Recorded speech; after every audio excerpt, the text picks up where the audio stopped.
Sa ngalan ng Ama at ng Anak at ng Espiritu Santo. Amen.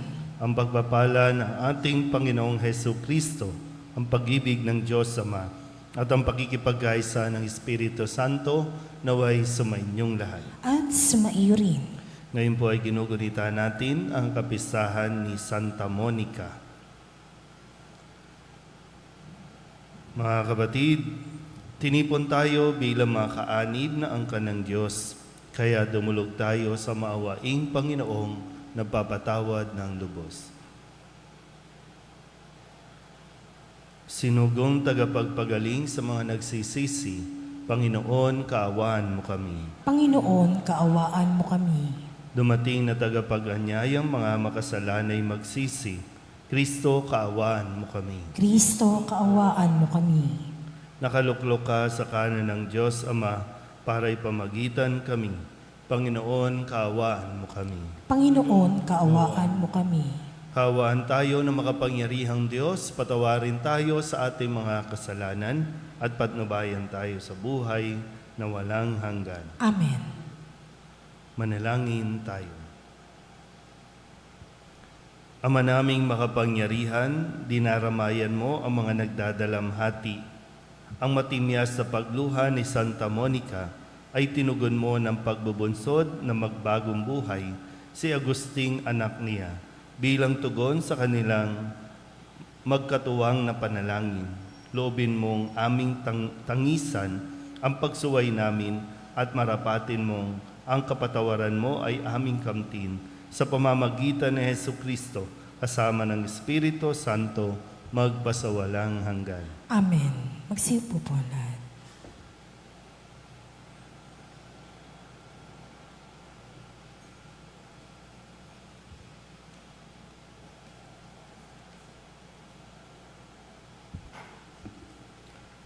Pagbasa mula sa ikalawang sulat ni Apostol San Pablo sa mga taga-Tesalonica. Tungkol naman sa pagparito ng ating Panginoong Hesukristo at sa pagtitipon niya sa atin, ipinamamanhik namin sa inyo, mga kapatid, na huwag kayong magugulat agad o mababahala sa balitang dumating na ang araw ng Panginoon. Huwag kayong maniniwala kahit sabihin nilang ito'y hula o pahayag o kaya'y sulat na galing sa amin o sa anumang paraan. Huwag kayong padadaya kanino man. Tinawag kayo ng Diyos sa pamagitan ng mabuting balitang ipinahayag namin sa inyo upang makasama sa kaluwalhatian ng ating Panginoong Hesukristo. Kaya nga, mga kapatid, manatili kayong matatag sa mga katotohanang itinuro namin sa inyo, maging sa salita o sa sulat. Aliwin nawa kayo ng ating Panginoong Hesukristo at ng ating Diyos at Ama na umibig sa atin at sa Kanyang habag ay nagbigay sa atin ng walang pagbabagong lakas ng loob at matibay na pag-asa. Bigyan nawa kayo ng matatag na kalooban upang inyong maipahayag at maisagawa ang lahat ng mabuti. Ang salita ng Diyos. Salamat sa Diyos. Salmon tugunan ang ating pong itutugon.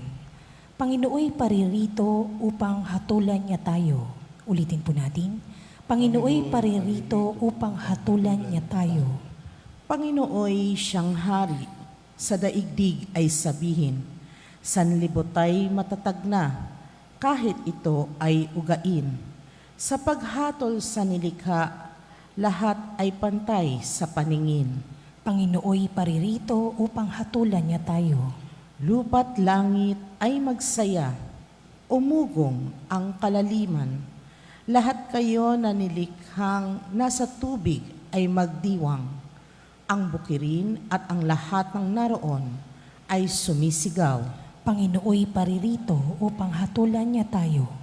Pati mga punong kahoy sa galak ay mag-awitan, ang puon ay papupurihin, pagkat siya ay daratal, paririto sa daigdig upang lahat ay hatulan, tapat siya kung humatol at lahat ay pantay-pantay. Panginooy paririto upang hatulan niya tayo. Magsitayo po ang lahat.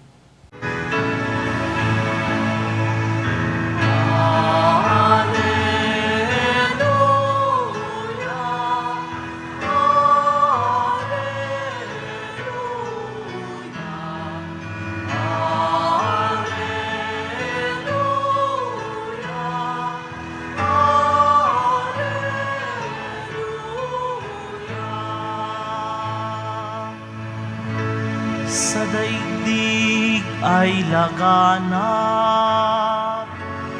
liwanag na sumisikat,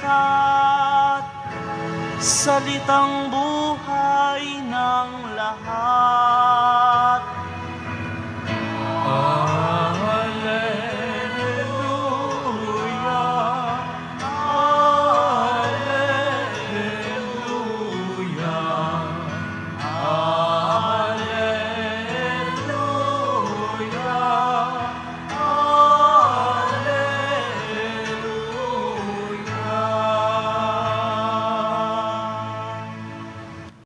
Sumainyo ang Panginoon. At sumaiyo rin. Ang mabuting balita ng Panginoon ayon kay San Mateo. Papuri sa iyo, Panginoon. Noong panahong iyon, sinabi ni Jesus, sa aba ninyo mga iskriba at mga pariseyo, mga mapagpaimbabaw, ibinibigay ninyo ang ikapu ng gulaying walang halaga, ngunit kinaliligtaan ninyong isagawa ang lalong mahalagang aral sa kautusan, ang katarungan, ang pagkahabag, at ang katapatan. Tamang gawin ninyo ang mga ito, ngunit huwag naman ninyong kaliligtaang gawin ang iba, mga bulag na taga-akay. Sinasansala ninyo ang niknik sa inyong inumin, ngunit nilulunok ninyo ang kamelyo. Sa aba ninyo mga iskriba at mga pariseyo, mga mapagpaimbabaw, nililinis ninyo ang labas ng tasa at ng pinggan, ngunit ang loob nito'y puno ng mga nauhut-hut ninyo dahil sa kasakiman at pagsasamantala. Bulag na pariseyo, linisin mo muna ang mga nasa loob ng tasa at ng pinggan, at magiging malinis din ang labas nito. Ang mabuting balita ng Panginoon. Pinupuri ka namin, Panginoong Heso Kristo. Isang magandang umaga po sa inyo lahat.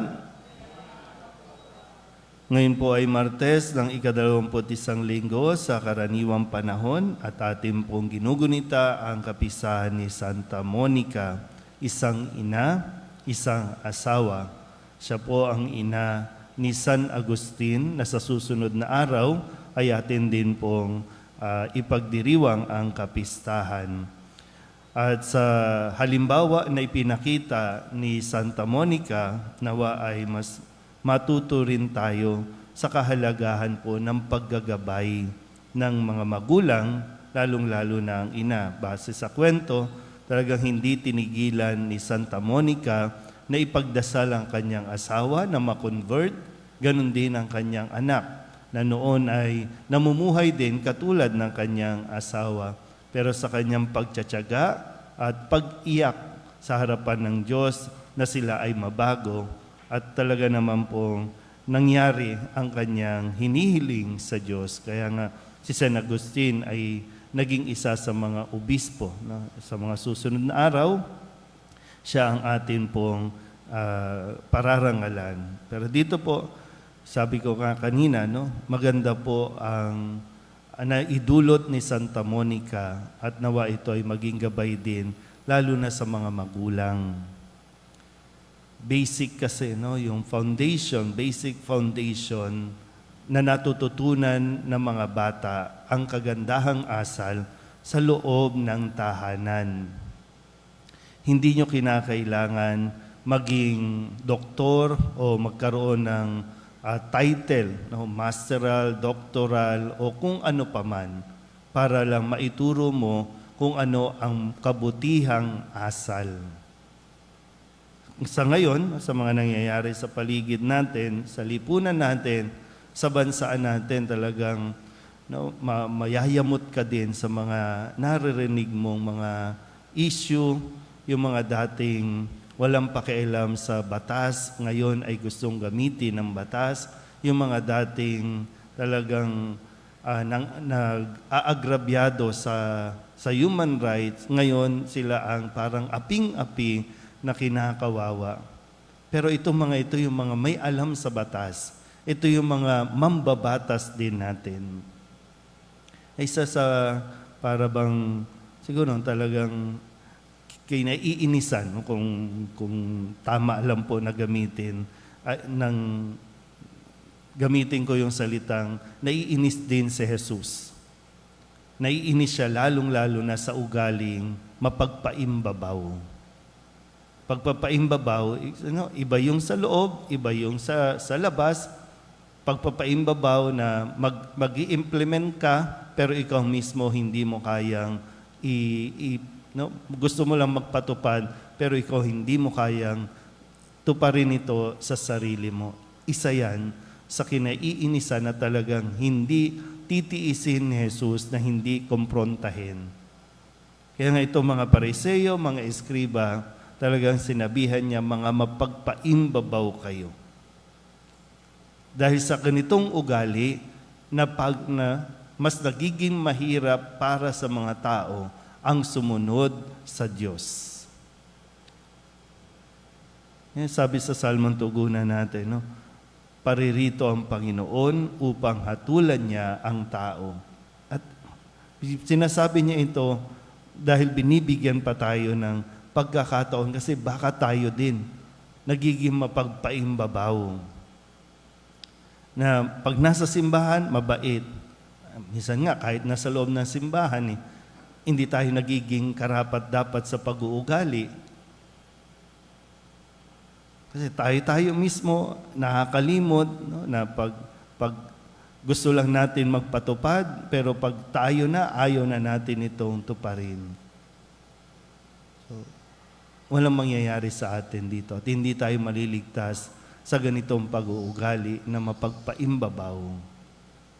Hindi pwedeng dasal tayo ng dasal sa panlabas, pero sa kalooban natin, ang dami nating inaapi, ang dami nating inaagrabyado. Hindi yan ikinatutuwa ng Diyos. Pero bakit nga ba? Gaya ng nasabi ko kanina, bakit nga ba? Ano ba nangyayari sa value system natin? Paano ba itinuturo ng mga magulang sa loob ng tahanan yung tamang pag-uugali? Yung asal. Di ba dati talagang naririnig natin sa mga magulang natin na di bali ng hindi tayo mayaman, basta't hindi tayo gumagawa ng masama. Di bali nang magdildil ng asin, basta't hindi tayo nagnanakaw. Nasaan na kaya ang mga ganong value system natin? Buhay pa ba o... Kasi tataka tayo, bakit ganito ang pag-iisip ng henerasyon natin ngayon? Lagi na lang pera-pera na lang. Batas dahil sa pera. Gagawa ng batas dahil sa pera.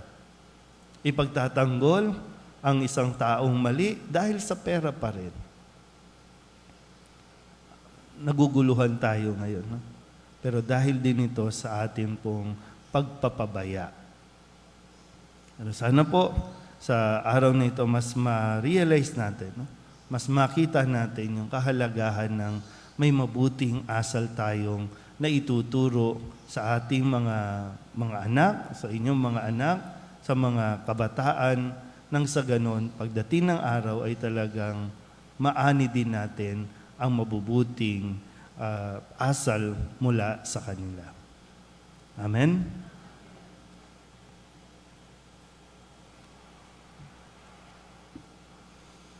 Natitipon bilang bayan ng Diyos, dalhin natin ang ating mga pangangailangan sa Ama at manalig tayo na kanyang pagbibigyan ng ating mga kahilingan.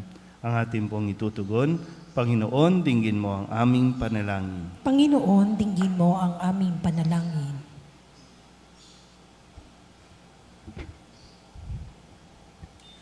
Ang simbahan naway maging gising sa kanyang tungkulin na ipalaganap ang katarungan para sa lahat sa pamagitan ng kanyang paglilingkod sa mga dukha. Manalangin tayo sa Panginoon. Panginoon, dinggin mo ang aming panalangin. Ang mga opisyal ng gobyerno naway maging tapat sa kanilang pagbibigay ng serbisyo at pagsasakatuparan ng mga programa para sa mga mahihirap at napapabayaan. Manalangin tayo sa Panginoon. Panginoon, dinggin mo ang aming panalangin. Ang mga empleyado at mga manggagawa naway maging magalang at magpakatotoo sa isa't isa. Manalangin tayo sa Panginoon. Panginoon, dinggin mo ang aming panalangin. Ang mga may sakit at may kapansanan naway makatagpo ng paglingap at kapanatagan mula sa kanilang mga pamilya at mga kaibigan. Manalangin tayo sa Panginoon. Panginoon, dinggin mo ang aming panalangin. Ang mga lumisa na sa buhay na ito, naway magkaroon ng walang hanggang kaligayahan sa piling ng mga banal sa kalangitan. Manalangin tayo sa Panginoon. Panginoon, dinggin mo ang aming panalangin. Upang mamayani ang kapayapaan sa Ukraine at sa buong mundo at ipag-adya nawa ang sangkatauhan sa karahasan, kasakiman at pang-aabuso ng kapangyarihan na nagdudulot ng paghihirap at kamatayan sa marami. Manalangin tayo sa Panginoon. Panginoon, dinggin mo ang aming panalangin. Idulog din natin sa Panginoon ang ating mga personal na kahilingan at mga panalangin para sa ating mga pamilya, kasama din ang mga kahilingan ng mga nanonood sa online. Lahat ng mga misang pasasalamat, espesyal na intensyon, agarang paggaling ng mga may sakit, at ang lahat ng mga kaluluwa na inihiling na ipagdasal sa misang ito. Ang lahat ng ito inihiling namin sa ngalan ni Kristo, aming Panginoon. Amen. Magsipo po lahat.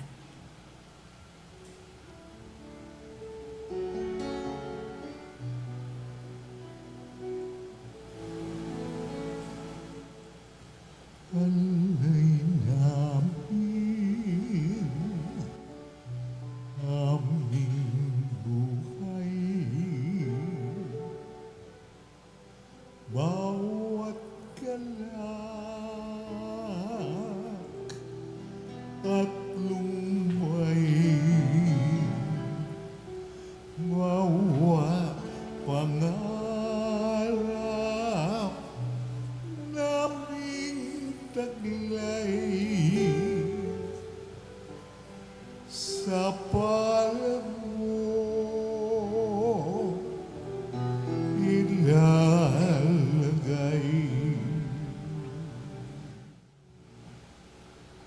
Manalangin kayo mga kapatid upang paghahain natin ay kalugdan ng Diyos Amang makapangyarihan. Tanggapin nawa ng Panginoon itong paghahain sa iyong mga kamay, sa kapurihan niya at karangalan, sa ating kapakinabangan at sa buong sambayanan niyang banal.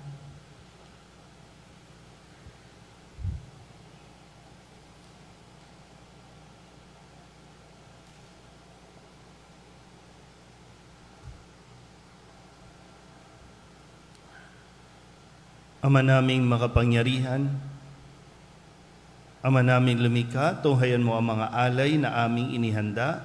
Ngayong ang iyong banal ay taimtim na ginugunita upang ang pagdubos mo ay lalo naming madama sa pamamagitan ni Jesucristo kasama ng Espiritu Santo magpasawalang hanggan. Amen. Sumainyo ang Panginoon. At sumaiyo rin. Itaas sa Diyos ang inyong puso at diwa. Itinaas na namin sa Panginoon. Pasalamatan natin ang Panginoong ating Diyos. Marapat na siya ay pasalamatan. Ama naming makapangyarihan, tunay ngang marapat na ikaw ay aming pasalamatan.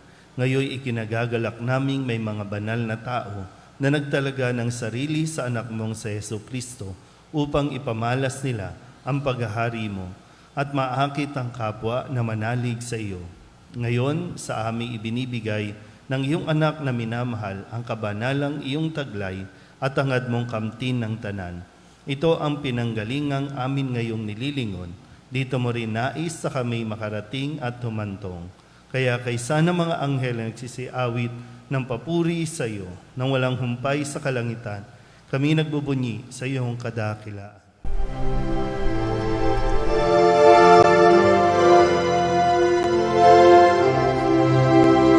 Santo, Santo, Santo, Panginoong Diyos makapangyarihan, napupuno ang langit at lupa ng kalwalhatian mo. Hosana sa kaitaasan, pinagpalang na paririto sa ngalan ng Panginoon. Hosana sa kaitaasan.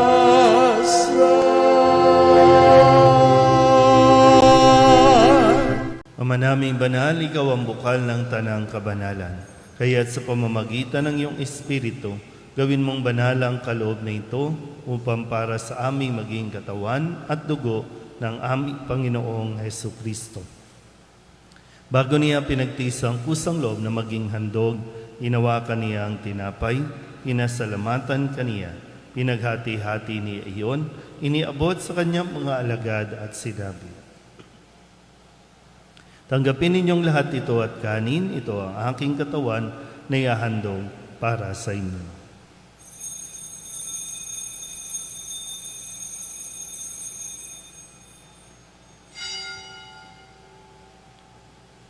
Gayun din naman ang matapos ang hapunan, hinawakan niya ang kalis, muli kaniyang pinasalamatan, iniabot niya ang kalis sa kanyang mga alagad at sinabi, "Tanggapin ninyong lahat ito at inumin. Ito ang kalis ng aking dugo ng bago at walang hanggang tipan, ang aking dugo na ibubuhos para sa inyo at para sa lahat sa kapagpapatawad ng mga kasalanan. Gawin ninyo ito sa pag-alaala sa akin."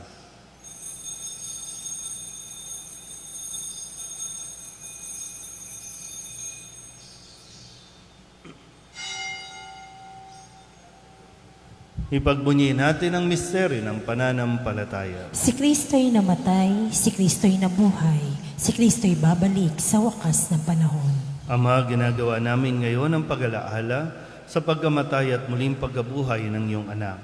Kaya tiniaalay namin sa iyo ang tinapay na nagbibigay buhay at ang kalis na nagkakaloob ng kaligtasan. Kami nagpapasalamat dahil kami iyong minarapat na tumayo sa harap mo para maglingkod sa iyo. Isinasamo namin kami magsasalo-salo sa katawan at dugo ni Kristo ay mabuklod sa pagkakaisa sa pamamagitan ng Espiritu Santo. Ama, lingapin mo ang iyong simbahang laganap sa buong daigdig. Huspusin mo kami sa pag-ibig kay San Leon na aming Papa at ni Jose na aming Obispo at ng Tanang Kaparian. Alalahanin mo rin ang mga kapatid naming nahimlay na may pag-asang sila'y muling mabubuhay, gayon din ang lahat ng mga pumanaw. Kawaan mo sila at patuloyin sa iyong kaliwanagan. Kawaan mo at pagindabating kaming lahat na makasalo sa iyong buhay na walang wakas. Kaysa ng mahal na Birhen Maria na Ina ng Diyos, ng kabiyak ng puso niyang sa San Jose, kaysa ng mga apostol at ng lahat ng mga banal na namuhay dito sa daigdig ng kalugod-lugod sa iyo, may pagdiwang nawa namin ang pagpupuri sa ikararangal mo sa pamamagitan ng iyong anak na aming Panginoong Heso Kristo. Sa pamamagitan ni Kristo, kasama niya at sa Kanya, ang lahat ng parangal at papuri ay sa iyo, Diyos Amang makapangyarihan, kasama ng Espiritu Santo, magpasawalang hanggan. Amen.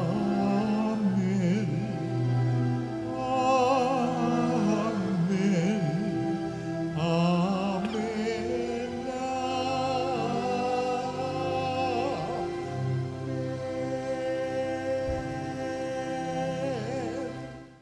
Sa tagubili ng manakagagaling na utos at turo ni Jesus sa Panginoon natin at Diyos, ipahayag natin ang lakas loob.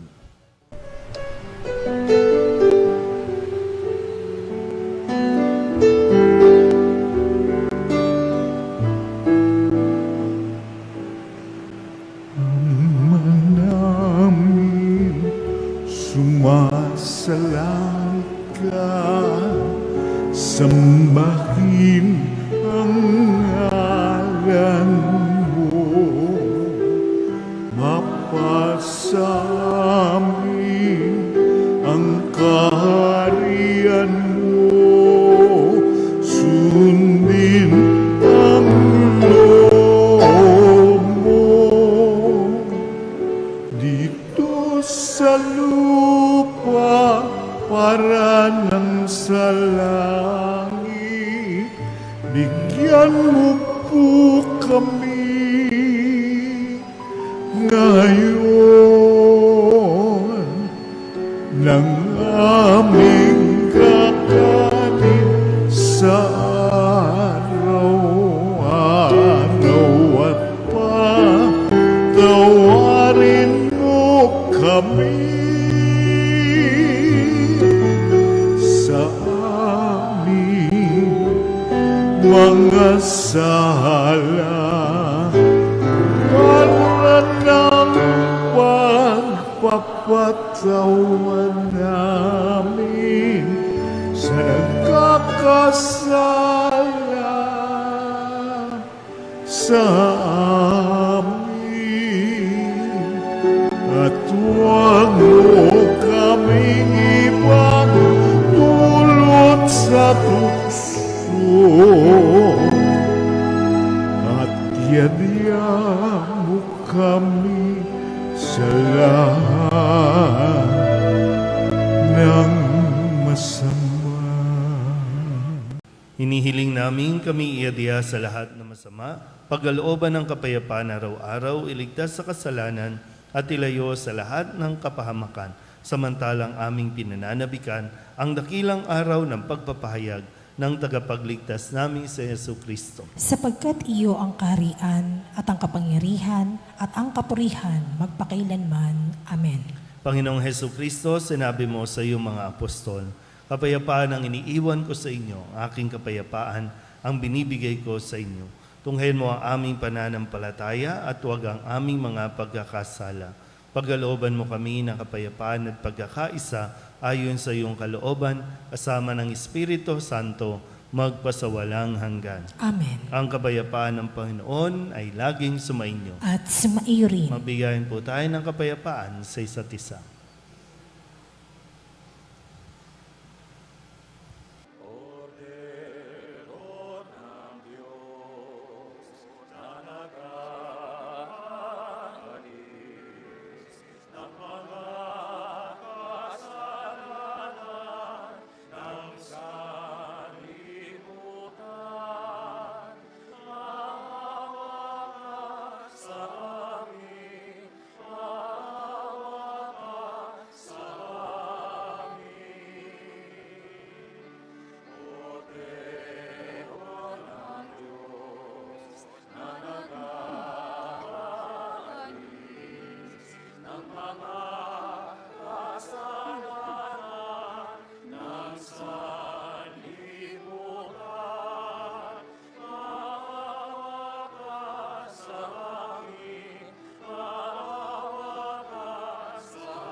Ito ang kordero ng Diyos.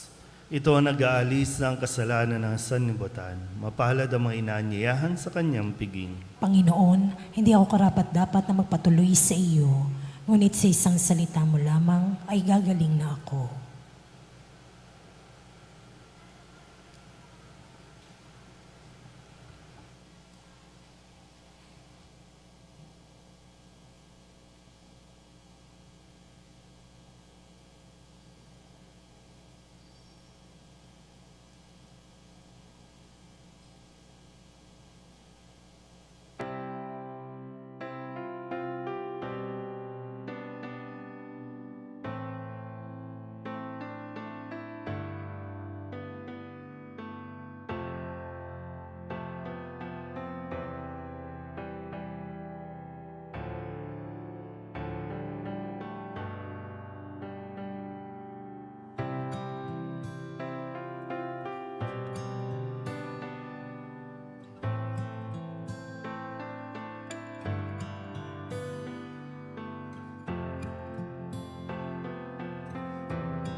Manalangin tayo.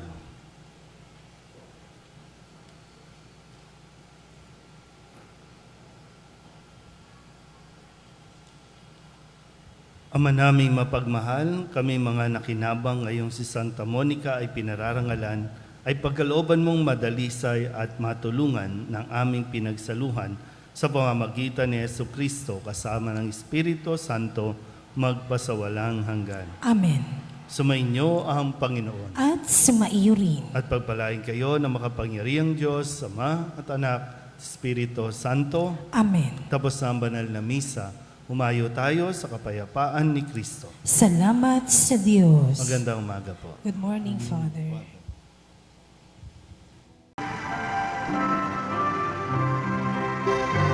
Nuestro Padre Jesus Nazareno, sinasamba ka namin, pinipintungo ka namin, aral mo ang aming buhay at kaligtasan. Nuestro Padre Jesus Nazareno, iligtas mo kami sa kasalanan. Ang krus mong kinamatayan ay sagisag ng aming kaligtasan. Nuestro Padre Jesus Nazareno, dinarangal ka na amin. Nuestro Padre Jesus Nazareno, nilulwalhati ka namin.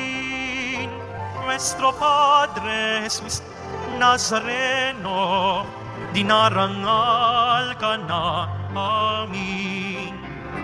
Nuestro Padre Jesus Nazareno, nilulwalhati ka namin.